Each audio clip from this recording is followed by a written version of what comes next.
the Taliban do not meet these benchmarks, we should not meet the Taliban in Europe. Full stop. Dear colleagues, we debate the brutal repression of women and society in Afghanistan here for the umpteenth time. Nobody can claim not to know. And yet, at the same time, the Commission invites the Taliban for deportation talks, technical talks, as if this had nothing to do with politics. But there is nothing technical about opening doors to extremists, while those who fought these extremists are stuck in Afghanistan, Iran or Turkey waiting years for visa appointments.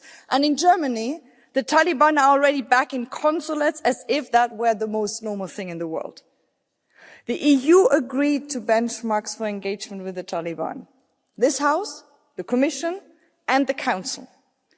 Respect for human rights, unhindered humanitarian access, prevention of Afghanistan becoming a base and exporter for terrorism, and an inclusive government. Since then, it only got worse. So if the Taliban do not meet these benchmarks, we should not meet the Taliban in Europe. No one, full stop.